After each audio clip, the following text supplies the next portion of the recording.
हूँ कौ ऑब्जेक्टटा एसेसमेंट को दर्शाऊँ okay to encourage student to give response to check student recall of subject content ना to compare and rank students ना to motive student by giving mark देख से कौन सीसी अनुसार कौटा हूँ गोटे मोस्ट एप्रोप्रिएट जोटा हूँ स्टेटमेंट जोटा कि आसेसमेंट को आसेसमेंट उद्देश्यटा को दर्शाऊँ ओके देख रिकॉलटा के माने एटा गोटे नेगेटिव वर्ड आखि मुझे किसी भाविया दरकार ना काटी दियो कारण रिकॉल तुम घोषिया किए कौन कई भी कहे कंपेयर और रैंक रैंक तुम दरकार रैंक तुम पाठ पढ़ुच से तुम आसेसमेंट कराऊँ ना कि स्टूडेंट मान को मोटिवेशन करने तुम मार्क दब ना तेणु करेक्ट आंसर हम to encourage student to give response okay so आर करेक्ट आंसर कौन हम ना ए हम आर करेक्ट आंसर ठीक अच्छे 26 नंबर ए हूँ आर करेक्ट आंसर तापर देखो नेक्स्ट देखिए to make student representative of all region and social group ताल कौन करिया पड़ो ओके तामाने तुम to make text books representative of all region and social group okay ताल कौन करिया पड़ो content related to all region and all regions and social group should be added in text book ठीक अच्छे तामाने से कौन कौच देख मु ऑप्शन गुड़ा पढ़ुनी मुझे आपको कही रखुची ओके ये जो 3टा ऑप्शन अच्छी बहुत लंबा लंबा यहाँ टाइम टेकिंग सब बेले सोशल स्टडी पेडागोजी आप टाइम ही नब ओके तेणु से सब मन रख देख मुझे बिना टाइम रे मुझे सल्व करी से मुझे कहूँ से कौन टेक्स्ट बुकटा केमी गोटे रिप्रेजेंटेटिव हम जे सबू रिजन आउ सोशल ग्रुप रो तुम जो रिजन रे रोच तुम रही पार साउथ रिजन रे रही पार कि तुम रोता पार नॉर्थ रिजन रे कि जो रिजन रे कि तुम जो सोशल ग्रुप होता पार ओके तेणु से कौन टेक्स्ट बुकटा केमी रिप्रेजेंटेटिव हम सब गुड़ा ओके केमी ना से सबू चैप्टर से कौन कर ना सबू चैप्टर धर टेक्स्ट बुकटा सबू चैप्टर ही सबू रिजन को देले ही सबू हो पार रिप्रेजेंटेटिव पार तेणु यार करेक्ट आंसर हो आगू किसी जावा दरकार नहीं कहीं ना content relating to all region and social group should be added तेणु यार करेक्ट आंसर हो आउ कि मुझे एठू ही अटकी गली कारण यार करेक्ट आंसर हो कारण से कहे बही रे जदि सबू रीजन दिहब तो सबू रीजन ही रिप्रेजेंटेटिव हो ओके तेणु यार करेक्ट आंसर हो नेक्स्ट नेक्स्ट हूँ 28 number at the upper primary stage according to NCF 2005 the content of social study will draw its content from which of the following subject okay आ भर ये जो NCF 2005 अनुसार upper primary stage रे social study रो कौन कौन subject रहिबा दरकार ठीक अच्छे कौन कौन देख हिस्ट्री सिविक्स जियोग्राफी सिविक्स देख सिविक्स जदि आसो यहाँ हूँ अपर प्राइमरी नुहे ओके लोअर प्राइमरी ठीक अच्छे ये जब अपर प्राइमरी देख जो थे सिविक्स अच्छे ये काटी दियो तापर वैल्यू एजुकेशन डिजास्टर ये तो नुह तेणु यार करेक्ट आंसर हूँ बी 28 रोचे बी हूँ करेक्ट आंसर ओके सिविक्सटा है नगर विज्ञान पॉलिटिक्सटा हूँ राजनीति विज्ञान तेणु सब आम जो छुआटी होते से पढ़ुले सिविक्स किंतु बड़ हेल्ले पॉलिटिकल साइंस पढ़ले तेणु बी हूँ यार करेक्ट आंसर तापर देखो next while preparing A lesson plan on the topic of gender equality in India what will be your first step तुम ए गोटे जेंडर इक्वालिटी विषय तुम पढ़ुच गोटे लेसन प्लान करने को जाऊच ओके ताले तुम तुम फास्ट स्टेप कौन दरकार कौन करा पड़ो एडवांटेज कौन से लिख फ्रेम ऑब्जेक्टिव फ्रेम करिवो ना prepare the list of expected outcome कौन बाहर ना think about the transgenders okay plight of eunuchs बा ट्रांसजेंडर मान को विषय चिंता करिवो देख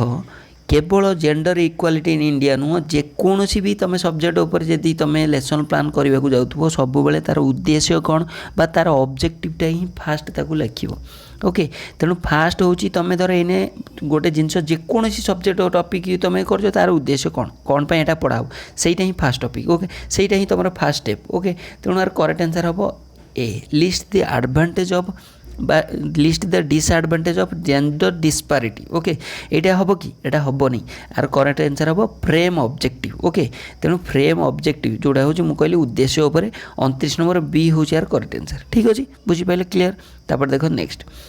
answer the following question by selecting the correct option okay आ भर कौटा गोटे करेक्ट ऑप्शन देकी सिलेक्ट कर okay which one of the following activity is most appropriate for developing and understanding of the Indian parliament's role and function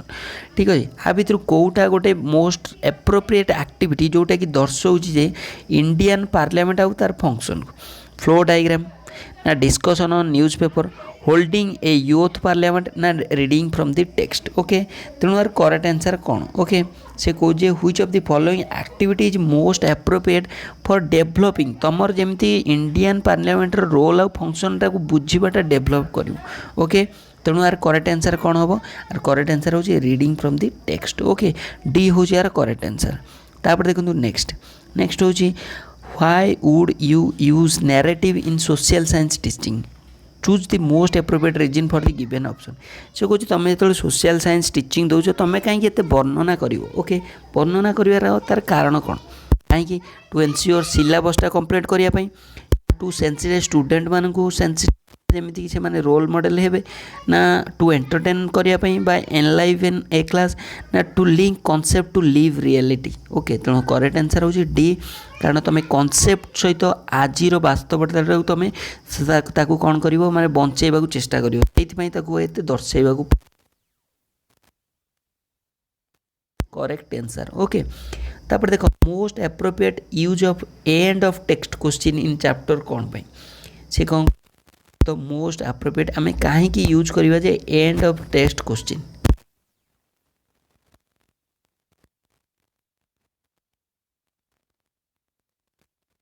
option ही पढ़ार ना गोटे मुझे पढ़ेली मुझे कहीं क्वेश्चन देवी, कहीं क्वेश्चन देवी ना स्टूडेंट मैंने केते बुझिले आउ मैंने निजर ये केमती एक्सप्रेस करटा ही जानाटा हूँ end of text question. To enable student to understand and their express their own word what they have learned. Okay B हूँ यार करेक्ट आंसर। बुझिपारे बहुत इजी क्वेश्चन।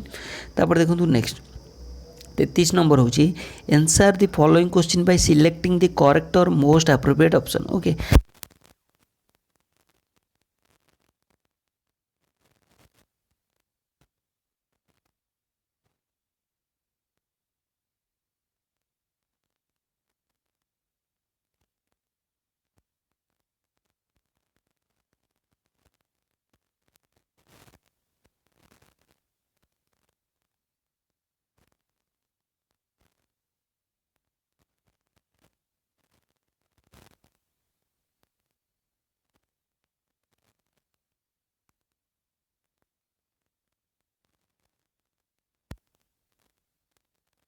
ना searching from exact answer from the text book exact answer खोज ना summary कि ना। तेणु यार करेक्ट आंसर हो ए जोटा हूँ गोटे ओरिजिनल असाइनमेंट हे तुम जहाँ से कॉन्सेप्ट रू से बुझीज से तुम गोटे निजे नुआ बा गोटे फ्रेश असाइनमेंट तुम तैयारी कर। ओके तेणु यार करेक्ट आंसर हो ए। बुझीपाल क्लीयर।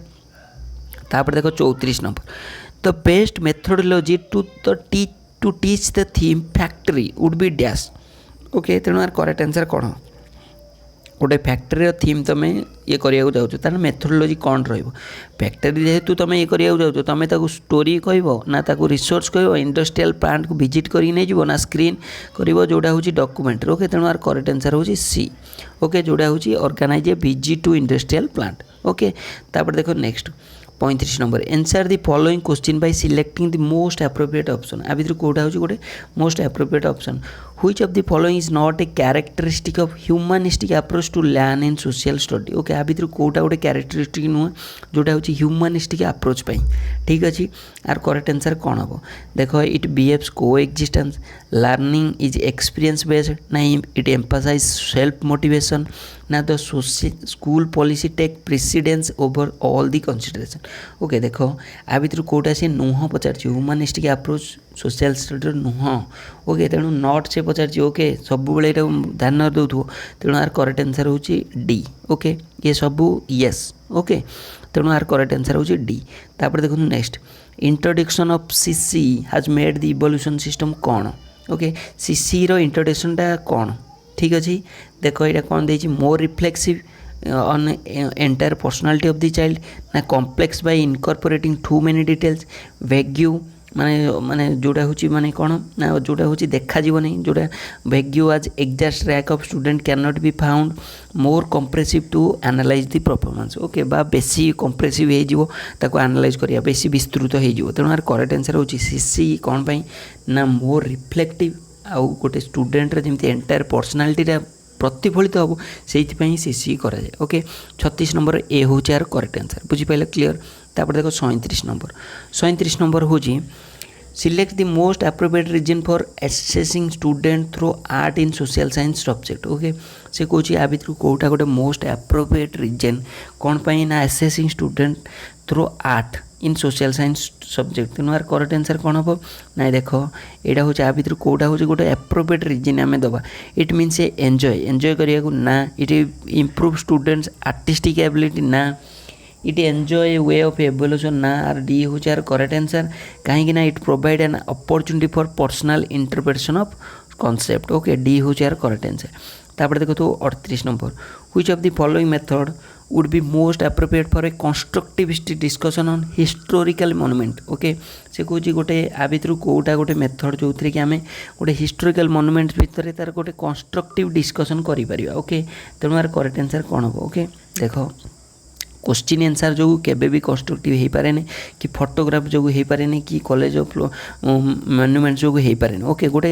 कंस्ट्रक्टिविटी कौन ना तुम गोटे माने नुआ गोटे रूप दब ओके कंस्ट्रक्शन कर गोटे डिस्कसन करके ओके तेणु गोटे लोकल मॉन्यूमेंट को नब तापर जो स्टोरी नारेसन कर गोटे कंस्ट्रक्शन ओके कंस्ट्रक्शन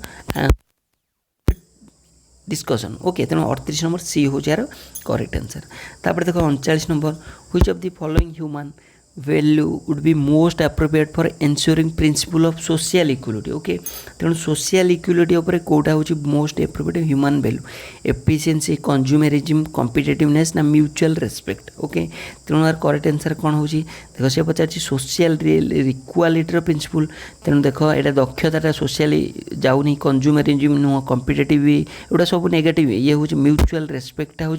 गोटे सोशल इक्वालिटी मोस्ट मान गोटे ह्यूमन वैल्यू को दर्शाए ओके डी हूँ यार करेक्ट आंसर बुझीपार ना क्लीयर तापर देखो ये क्वेश्चनटा आपन जोड़ा हूँ कमेंट बॉक्स 40 नंबर क्वेश्चन ठीक अच्छे answer the following question by selecting the correct appropriate option portfolio is an important tool C कहीं यहाँ इम्प्लीमेंट ना मिनिमल इनफॉरमेशन ना स्किल डेवलपमेंट ना इट इज कंपलसरी तेणु 40 नंबर क्वेश्चनटा आपने कौन करूँ ना कमेंट बॉक्स में दिंतु सोशल स्टडी जेहेतु लेंदी क्वेश्चन हो जाए कम कम करें तो गोटे दिन 30-40 करके पूरा कवर कर दिखती पुणी गोटे क्लास रे देखा आप सहित आउ गोटे सोशल स्टडी पेडागोजी क्लास रे देखा जदि आपने चाहूँगी सोशल स्टडी पेडागोजी क्लास आहरी भी मुझे नहीं आसे लाइक टे करेंगे आ सांग मानक सेयार करेंगे ठीक अच्छे ताले मु पुणी नेक्स्ट क्लास नहीं कि आसबि सोशल स्टडी पेडागोजी ठीक अच्छे पुणी देखा गोटे क्लास रे किंतु 40 नंबर आपने ऑप्शन 40 कौन ए बी सी हिसाब से आपने देवे नेक्स्ट क्लास रे मार उत्तर कहे ओके फ्रेंड्स पुणी देखा गोटे क्लास थैंक यू।